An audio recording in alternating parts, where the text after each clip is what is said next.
ఈరోజు మనం సప్తఋషి చారిటబుల్ ట్రస్ట్లో ఉన్నాము.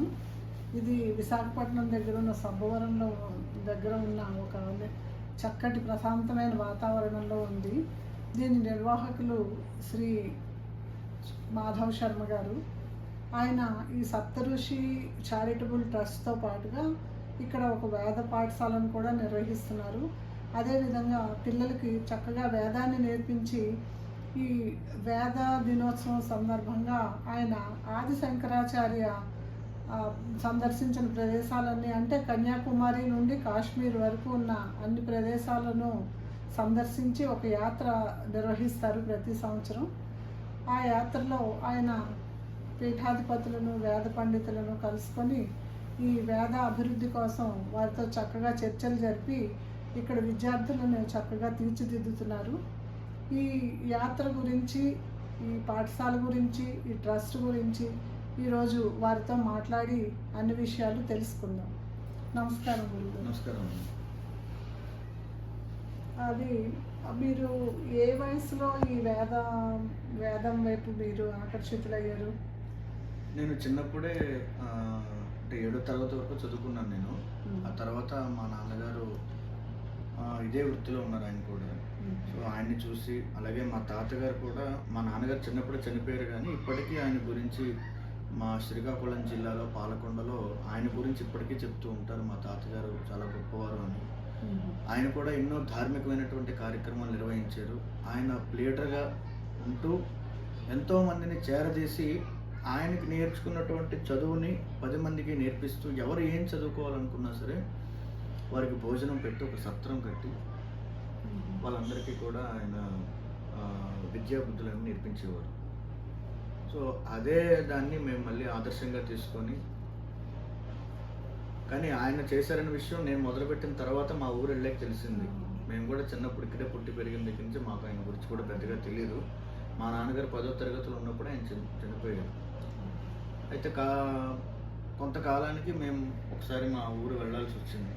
వెళ్తే అక్కడ తెలిసిందనమాట మా తాతగారి గురించి, ఆయన ఎంత గొప్పవారు అన్నది తర్వాత తెలిసింది. అయితే మీ రక్తంలోనే ఉంది తర్వాత మా తల్లిదండ్రులు నేర్పించినటువంటి సంస్కారం, మా గురువులు నేర్పించినటువంటి విద్యలు, వీటి వల్ల మాకు ఏం చేస్తే బాగుంటుంది అని ఆ శంకరాచార్యుల వారి దగ్గర నుంచి కూడా మనం ఆయన గురించి తెలుసుకుంటూ ఉండడం, ఆయన్ని ఇంకా ఆదర్శంగా తీసుకొని ఇంకా ఏ విధమైనటువంటి వైదిక కార్యక్రమాలు చేయొచ్చు అని ఒక ఆదర్శప్రాయంగా ఉండాలి మనం కూడా సమాజంలో అనే ఉద్దేశంతో 2009లో ఈ సప్తఋషి చారిటబుల్ ట్రస్ట్ అని స్థాపించాము. సప్తఋషి అనే పేరు కూడా ఎంతో ఆలోచించి దీనికి ఏది పెడితే బాగుంటుందని,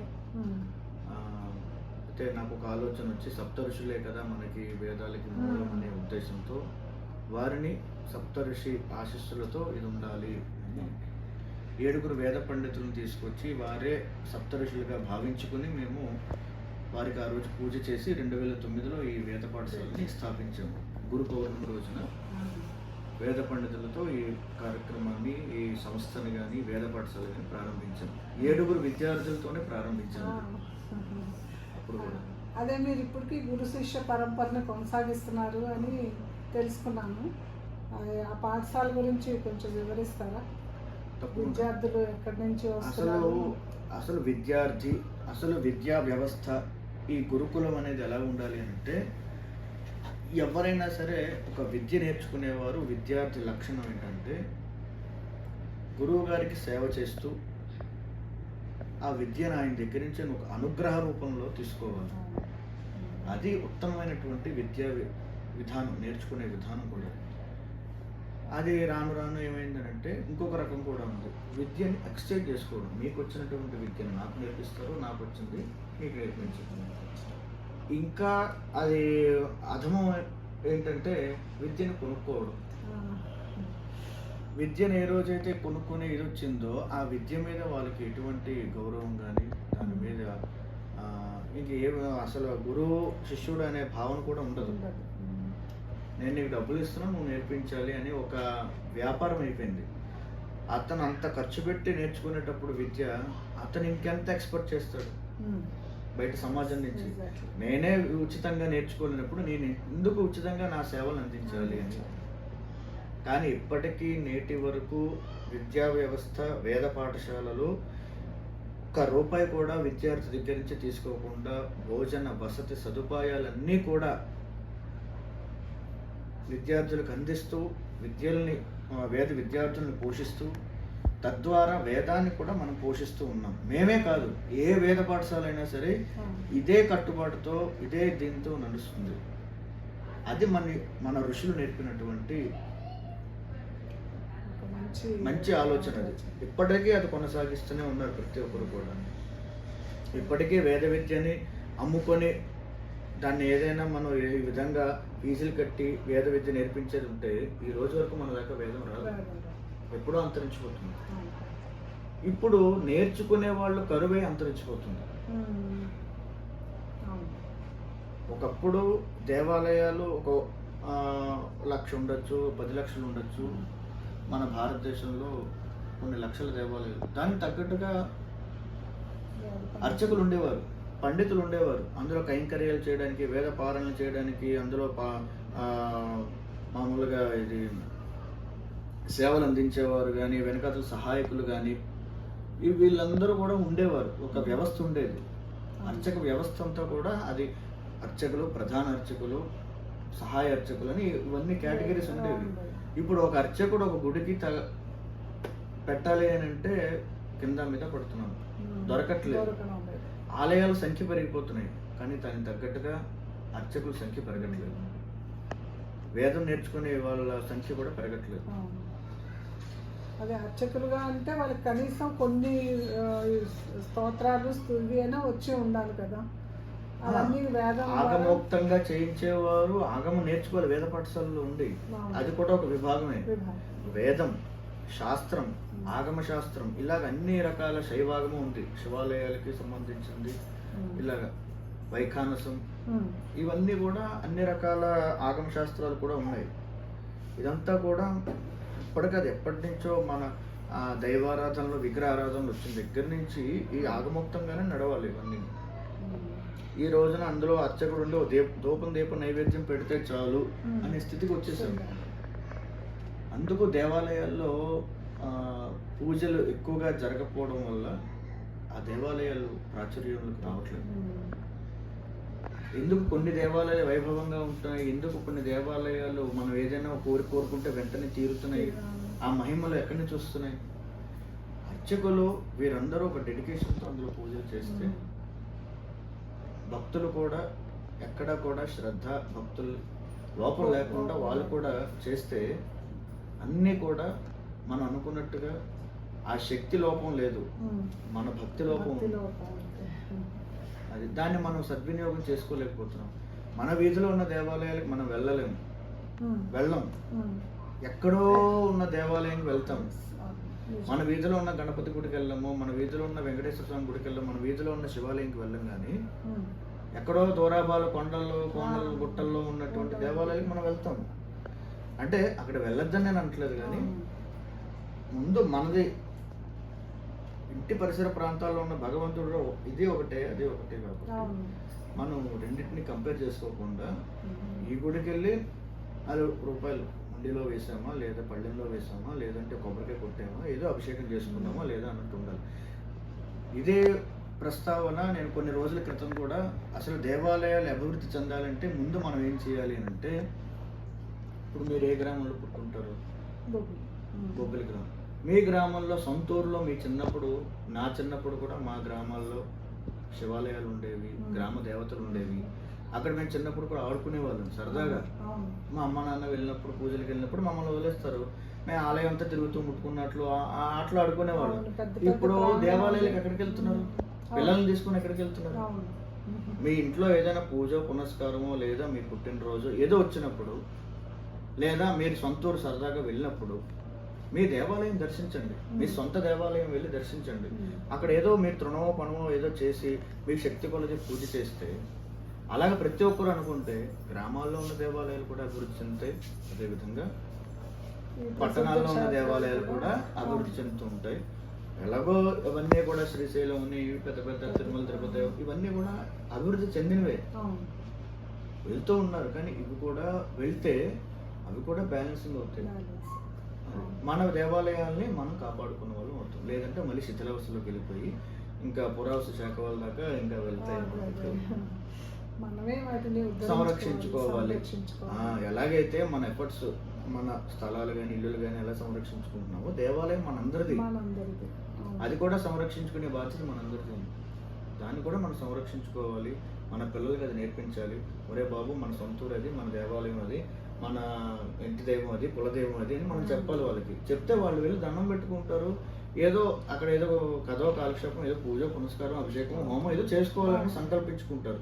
అయ్యో మనందరం గ్యాదర్ అయ్యాం సినిమాలకి షికార్లకి అని కాకుండా మన దేవాలయం, మన ఊరి దేవాలయం అని ఒక ప్రోగ్రామ్ పెట్టుకొని మన ఊరి దేవాలయం అనుకుంటూ వెళ్తే అందరూ ఎవరి ఊరికి వారు వెళ్ళి ఆ దేవాలయంకి వెళ్తే బోళ్ళని మంది అదే చాలు. చాలా చక్కగా చెప్పారు గురువు గారు. ఎవరి గ్రామాన్ని వాళ్ళు ఉద్ధరించుకుని, ఎవరి దేవాలయాన్ని వాళ్ళు సంరక్షించుకుని చక్కగా దానిలో భక్తులు రాకపోతే అర్చకుడు ఒక్కడే ఉండి ఆర్తించుకుంటూ ఆయనకైనా ఉండాలి కదా. భక్తులు వస్తేనే కదా ఆదాయం ఉంటుంది. వాళ్ళ అందుకు వాళ్ళు కూడా అవన్నీ వదిలేసుకుని పట్టణాలకు వస్తున్నారు. మనం ఏదైనా చేసుకోవాలనుకునేటప్పుడు ఏసీ ఫంక్షన్ హాల్ ఇవన్నీ కాకుండా కొంత ఆ ఖర్చుతో అక్కడ పెట్టుకొని దాన్ని డెవలప్ చేయండి. అక్కడే ఆ ఏసీఆలు కట్టుకోండి, ఆ గుడికే కట్టించండి. ఇదేదో చేసేది అక్కడే కడితే అది డెవలప్ అవుతుంది కదా. అక్కడికి వెళ్ళి మన కార్యక్రమాలు, పుట్టినరోజులు కావచ్చు, పెళ్లి రోజులు కావచ్చు, ఏదైనా కావచ్చు, బారసాలు అవుతాయి, ఎన్నో రకరకాల కార్యక్రమాలు అవుతాయి మన ఇళ్లలో. అవన్నీ కూడా ఫంక్షన్ హాల్స్కి వెళ్ళి అక్కడెక్కడ చేసుకునే బదులు మన ఊరి దేవాలయంకి వెళ్ళి ఒక గంట ఒక రోజు కాలక్షేపం చేసుకుని తర్వాత ఎలాగో ఫ్రెండ్స్తో గెట్ టుగెదర్గో ఎవరో పెట్టుకో వ్యవహారం అంతా వేరు. ఇది ప్రధానమైనది కదా. దీనివల్ల ఏంటంటే మన హిందూ కల్చరు డెవలప్ అవుతుంది, హిందూ దేవాలయాలు అభివృద్ధి చెందుతాయి. దానివల్ల మన పిల్లలకి మన హైందవ సంస్కృతి సాంప్రదాయాల గొప్పదనం గురించి తెలుస్తుంది. మనం తెలియజేయాలి, అది మన బాధ్యత. అది మీలాంటి వాళ్ళు పూనుకున్నారు, చాలా సంతోషం. అయితే ఇప్పుడు మీ సప్తఋషి చారిటబుల్ ట్రస్ట్ ద్వారా మీరు ఈ వేద పాఠశాల, ఈ యాత్ర కాకుండా చాలా మంచి మంచి కార్యక్రమాలు చేస్తున్నారని తెలుసుకున్నాను నేను. ఇంకా మీరు చేసే మిగతా కార్యక్రమాలు చాలా సేవలు అందిస్తున్నారని, అలాగే గో పూజ, అది గో సంరక్షణ కేంద్రం, అవి కూడా మీ సంస్థలో సుమారుగా ఒక 5-6 యాక్టివిటీస్ ఉన్నాయేమో ప్రధానమైనవి. దేనికైనా సరే మాకు మూలం వేదం. మేము చేసే ప్రతి యాక్టివిటీకి వేదం ఏం చెప్తే మేము అది చేస్తాం. వేదాన్ని భవిష్యత్ తరాలకు అందించాలి, వేద సంపదని మన దేశ విదేశాలకి విశ్వవ్యాప్తం చేయాలి, మన వేదం యొక్క గొప్పదనం అందరూ తెలుసుకోవాలి, ముందు మనం తెలుసుకోవాలి. అది ఆ సంకల్పంతోనే మేము ఇక్కడ వేద పాఠశాల పెట్టాము, గోశాల పెట్టాము. అదే విధంగా ఇంటర్నేషనల్ వేదా డే అని ఒక దినోత్సవాన్ని కూడా ఇంట్రడ్యూస్ చేశాము. దాన్ని వేదా డే అని కాకుండా మేము వేద దివసః అని సంస్కృత నామంతో పిలుస్తున్నాము. ఎందుకంటే మేము పెద్దవారిని సంప్రదించాము, మన కంచి మఠాధిపతి వారు కానీ, శృంగేరి వారిని కానీ, ఇంకా కొంతమంది శాస్త్ర పండితులు కానీ కలిసి ప్రతి ఆషాఢ శుద్ధ పంచమి, వేద పంచమి అని అంటారు దాన్ని.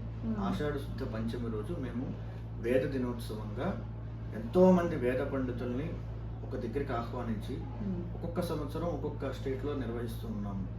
అయితే మొన్న కరోనాలో బయటికి వెళ్ళే అవకాశం లేదు కాబట్టి మన ఆశ్రమంలో నిర్వహించాము. ప్రతిసారి కొన్ని వందల సంఖ్యలో భారతదేశం నలుమూలలో ఉన్నటువంటి ప్రధానమైన వేద పండితుల్ని మనం సెలెక్టివ్గా తీసుకొచ్చి వాళ్ళందరినీ ఒకే వేదిక మీదకి తీసుకొచ్చి వాళ్ళ చేత వేదం చదివించి ఆ వేదం యొక్క గొప్పదనం గురించి 10 మందికి తెలియజేసేలాగా, అలాగే వేదం గురించి కూడా కొన్ని డిబేట్స్ పెడుతూ అసలు ఏ విధంగా ఈ వేద సంపదని మనం భవిష్యత్ తరాలకు అందించాలి, ఎక్కడ లోటుపాట్లు ఉన్నాయి, ఇవన్నీ కూడా ఆ రోజు చర్చించి వాళ్ళ చేత 4 మంచి మాటలు చెప్పించి ఆ ప్రోగ్రాం చూస్తున్నటువంటి పిల్లలకి మనం కూడా వేదం నేర్చుకోవాలి అనే కుతూహలం వాళ్ళలో పుట్టేలాగా, తాపత్రయం, మనం కూడా వేదం నేర్చుకుంటే బాగుంటుంది, మనం కూడా వచ్చే సంవత్సరం ఇదే వేదిక మీద మనం వచ్చి వేదం చదవాలి అనే ఉత్సాహాన్ని మనం వాళ్ళలో కలుగజేసేలాగా మనం ఈ వేద దినోత్సవాన్ని నిర్వహిస్తున్నాం. కిందటి సంవత్సరం 2022లో కిందటి సంవత్సరం కాక కిందటి సంవత్సరం మనం 108 మంది వేద స్మార్త పండితుల్ని కాశ్మీర్ తీసుకెళ్ళి పీస్ ఇన్ కాశ్మీర్ అని ఒక నినాదంతో అక్కడ శ్రీనగర్లో చేసాము. ఎంతో అద్భుతంగా నిర్వహించాము. అక్కడ మన శారదామ్మ వారి మళ్ళీ సరస్వతి పీఠం మళ్ళీ బాగుండాలి, శారదామ్మవారి పీఠం మళ్ళీ పునఃప్రతిష్ఠ జరగాలి అనే ఉద్దేశంతో మనం ఏ రోజైతే జూన్ 4వ తారీఖున చేసామో అదే నెక్స్ట్ ఇయర్ జూన్ 4వ తారీఖున మన శృంగేరి స్వామివారు వెళ్ళి శంకుస్థాపన చేయడం. ఇదంతా కూడా వేదం యొక్క గొప్పదనం. వేదానికి ఆ శక్తి ఉంది. మనకి ఏం కావాలో వేద మంత్రం ద్వారానే మనం పొందొచ్చు. కానీ చేసే వాళ్ళలో కానీ చేయించుకునే వాళ్ళలో లోపం తప్ప వేదం ఎప్పటికీ దాని శక్తి దానికి ఎప్పటికీ ఉంటుంది. ఎన్ని యుగాలైనా ఎన్ని తరాలైనా సరే అది వేదం చదివే వాళ్ళలో ఆ నిష్ఠ ఆ శ్రద్ధ ఉంటే మాత్రం ఖచ్చితంగా వేద మంత్రానికి ఎంతో శక్తి ఉంది. దాన్ని అందరూ తెలుసుకొని సద్వినియోగం చేసుకోవాలి. ఎందుకంటే ఇది మన భారతీయ సంపద. ఈ రోజు డబ్బులు ఉండొచ్చు, రేపు పోవచ్చు, కానీ వేద సంపద అన్నది చాలా గొప్పది. దాన్ని ఎవరు కొనలేనిది, ఎవరు ఒక దగ్గర దాచుకోలేనిది. కేవలం బ్రాహ్మణులు మాత్రమే ఈ వేదం చదువుకోవచ్చా, ఇంకెవరు చదువుకోకూడదా అని అంటే అది కాదు. మీ డబ్బులు బ్యాంకులో ఉంటాయి, నా డబ్బులు బ్యాంకులో ఉంటాయి, ఆవిడ డబ్బులు బ్యాంకులోనే ఉంటాయి. ఆపరేట్ చేసేది అక్కడ ఉంటారు మేనేజరు, అక్కడ ఎవరు అకౌంటెంట్, వాళ్ళు వీళ్ళు ఉంటారు. నా డబ్బులే కదా నువ్వు లే నేను చూసుకుంటానంటే కుదరదు కదా. దానికి ఒక సిస్టమ్ ఉంటుంది. మీవన్నీ కూడా ఒక లైబ్రరీలో దాచినట్టుగా దాన్ని మేము సంరక్షిస్తున్నాం. మేము కాపలాదారుడిగా ఉండి అక్కడ వేద సంపదని కాపాడుతూ ఉన్నాం. దానికి ఎవరైతే అర్హులు ఉన్నారో వారికి దాన్ని అందిస్తున్నాం. దాన్ని సద్వినియోగం చేసేవాళ్ళు ఉంటారు, దుర్వినియోగం చేసేవాళ్ళు ఉంటారు. అలాగే దానికి తగ్గ నియమనిష్టలు పాటించిన వాళ్ళు కొంతమంది ఉంటారు. నేర్చుకొని దుర్వినియోగం చేసుకొని దాన్ని ఏ నియమ నిబంధనలతో దాన్ని ఉండాలో, మడి ఆచారాలతో ఆ వేద మంత్రాన్ని అధ్యయనం చేయాలో వాళ్ళు ఆ విధంగా లేకపోతే అది నేర్పించడం కష్టం.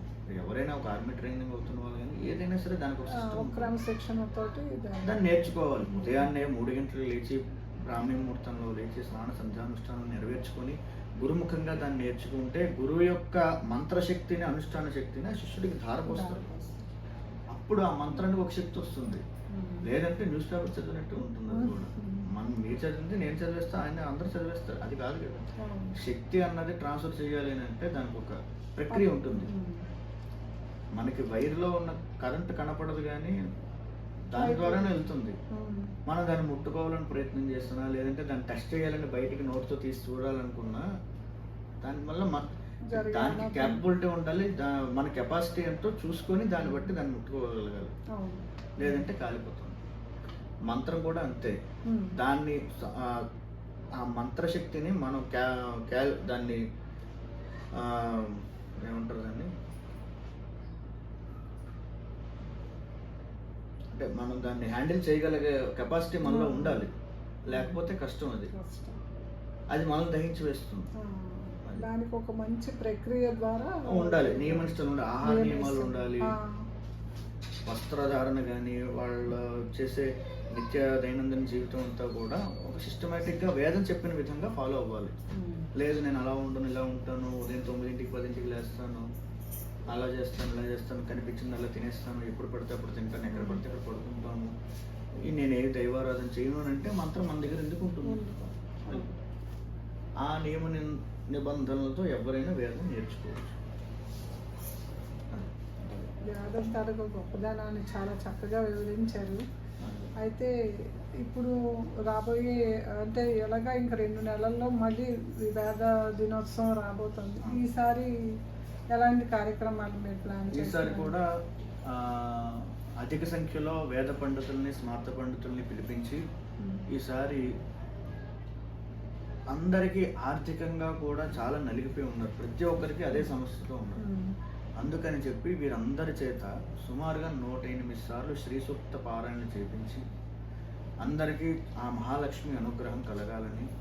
మహాలక్ష్మి అంటే కేవలం డబ్బులే కాకుండా ఇంకా అష్టైశ్వర్యాలలో ఒకటి మాత్రమే డబ్బు. ఇంతవంతా కూడా ఇప్పుడు అందరూ ఫ్యామిలీ నుంచి దూరంగా వెళ్ళిపోతున్నారు. అన్నదమ్ములు విడిపోయి ఉన్నారు, భార్యాభర్తలు విడిపోయి ఉన్నారు, కోర్టు తగాదాలు, సుఖశాంతులు లేక, ఉమ్, ఆరోగ్యం లేకుండా ఉమ్, ఇంకా ఎన్ని ఉండాలో అన్నిటితోనే ఉన్నారు. అవును. వాళ్ళందరికీ అవన్నీ కూడా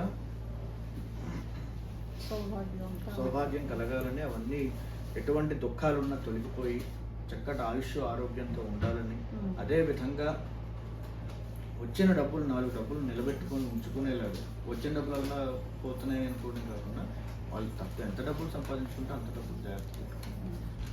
ఇదే విధంగా అందరికీ ఈ లోకపరంగా అందరూ బాగుండాలనే ఉద్దేశంతో చేసే కార్యక్రమం కాబట్టి అందరికీ బాగుండాలి ఆ ఉద్దేశంతో ఈ వేద దినోత్సవం, ఈ మంత్రపుష్పంతో కూడా ప్రజాక్షేమం కోసం మేము ధారపోస్తున్నాం. అదే మీ ట్రస్ట్ తాలూకా వివరాలు తెలుసుకున్నప్పుడు ఈ వేదాన్ని ఇది మనకి మన పూర్వీకులు అందించిన ఒక అద్భుతమైన ప్రక్రియ, దానిని మన దేశంలో ప్రతి వాళ్ళకి తెలియజేసే ఉద్దేశంతో మీరు ఈ కార్యక్రమాలు మేమే కాకుండా అందరినీ చేయమని అదే చెప్తాను. ఇప్పుడు ఒక యోగా డే ఉంది, దాన్ని మీరు ఒక్కరే కూర్చొని ఇంట్లో కూర్చొని యోగా చేస్తారు, దానివల్ల మీకు ఆరోగ్యం బాగుంటుంది తప్ప నాకు బాగుంటుందా? అది ఇండివిజువల్గా చేసుకునేటువంటి దినోత్సవం. మీరు ఎంత యోగా చేసినా మీకే ఉంటుంది, నా బదులు మీరు యోగా చేయని చెప్తాను. కానీ వేదం అలా కాదు, నేను వేదం చదివి మీరు అందరూ బాగుండాలని ఆశీర్వదిస్తే అందరూ బాగుంటారు. ఫాదర్స్ డే ఉంటుంది, నా తండ్రి నేను పూజించుకుంటాను తప్ప మీ తండ్రి నేను ఎందుకు పూజిస్తాను? నాకు ఒకటి తండ్రి ఉంటుంది, నా తండ్రి. మదర్స్ డే ఉంటుంది, లవర్స్ డే కూడా ఉంది, రకరకాల దినోత్సవాలు ఉన్నాయి. దానివల్ల అది ఇండివిజువల్గా సెలబ్రేషన్స్ చేసుకునేది తప్ప సామూహికంగా కలిసి చేసుకునేది. ఎవరు లేకపోయినా నేను ఒక్కడనే చేసినా సరే 10 మంది హితం కోరేది అది కేవలం వేద దినోత్సవంగా మేము దాన్ని ప్రకటించాలని కూడా మన రాజకీయ నాయకులు కూడా మేము రెగ్యులర్గా దీన్ని గురించి మనం పంపిస్తూ ఉన్నాము.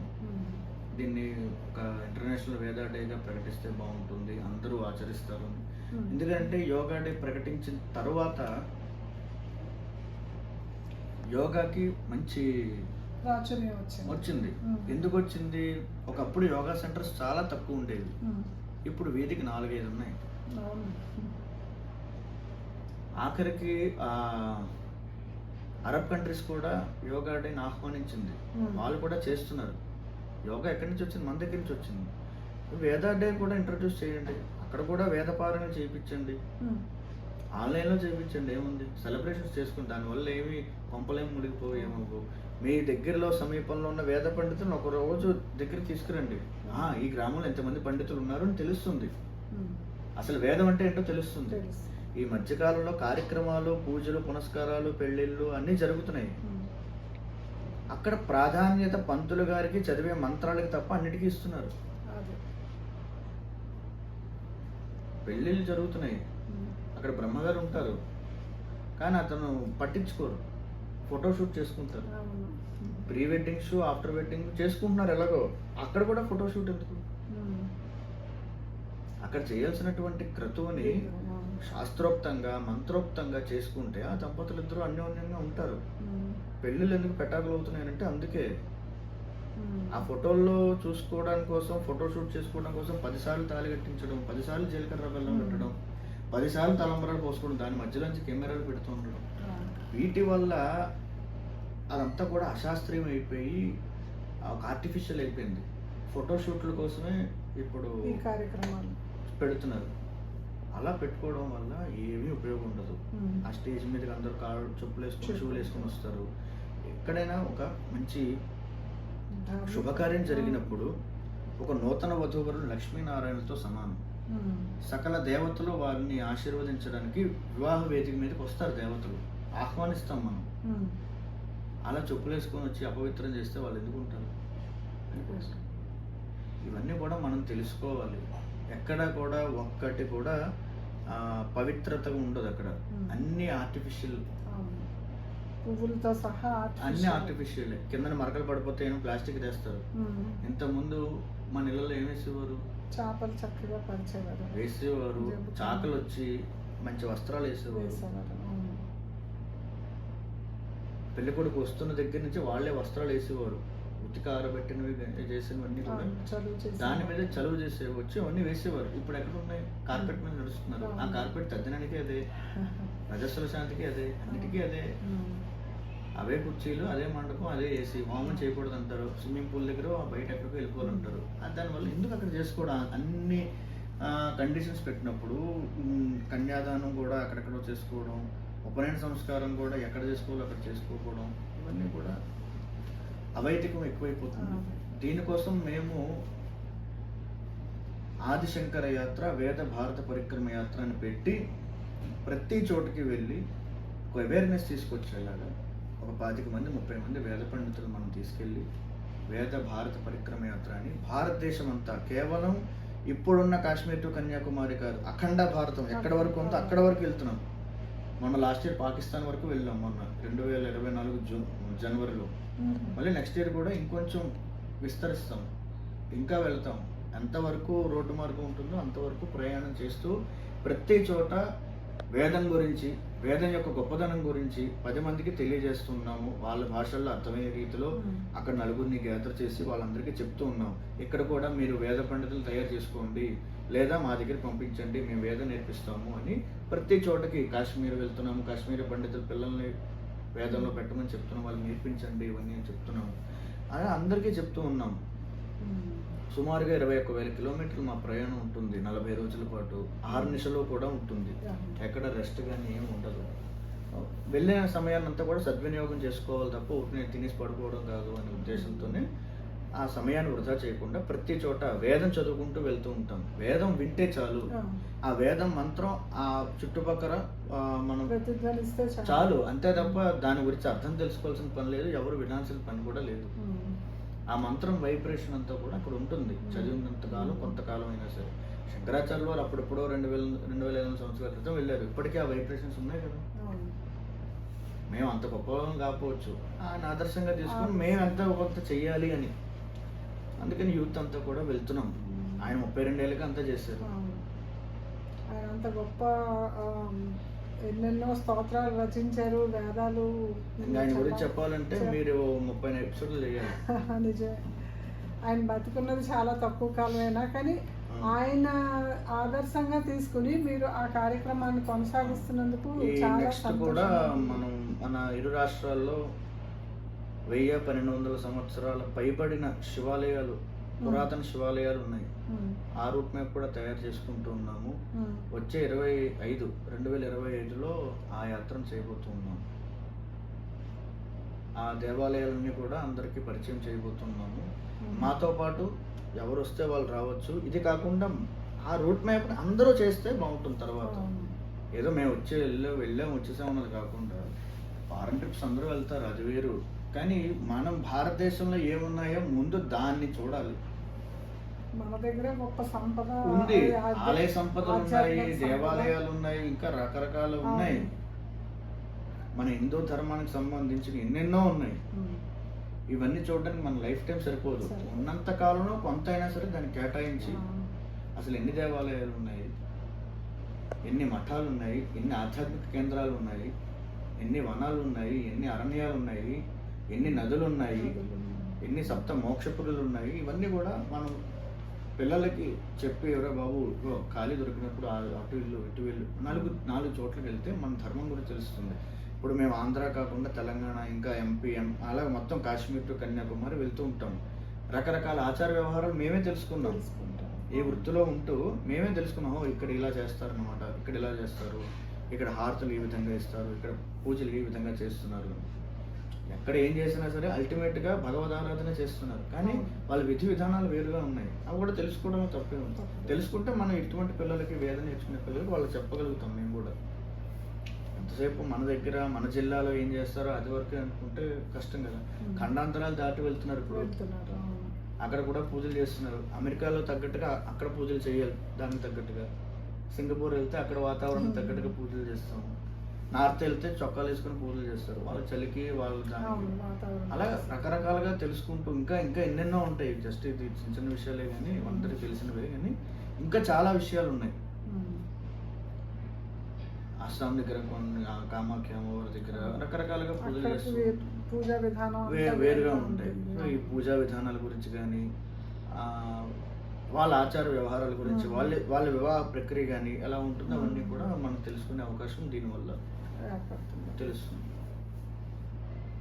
చాలా మంచి కార్యక్రమాలు చేస్తున్నారు గురువుగారు. మీరు ఇంకా మంచిగా ఈ కార్యక్రమాలు జయప్రదంగా జరగాలని కోరుకుంటూ ఈరోజు చాలా మంచి విషయాలు మాకు అందించారు. ఇది మా ఇంటర్వ్యూ ద్వారా మరి కొంతమందికి చేరడం అనేది అది మా అదృష్టంగా భావిస్తున్నాం. చాలా సంతోషం. మీరు కూడా ఇటువంటి కార్యక్రమాలు అవి చేస్తూ ఉండడం, మీరు 10 మందికి ధర్మ ప్రచారం చేస్తున్నారు దీని ద్వారా, అది కూడా లోకోత్తరమైనటువంటి విషయమే కదా. మీరు చేపట్టిన ప్రతి ఒక్క కార్యక్రమం కూడా జయప్రదంగా జరగాలి అని మనస్ఫూర్తిగా ఆ భగవంతుడిని ప్రార్థిస్తూ సెలవు తీసుకుంటున్నాను. జయ జయ శంకర, హర హర శంకర. ఈ విధంగా మనం మాట్లాడాము గురువు గారితో.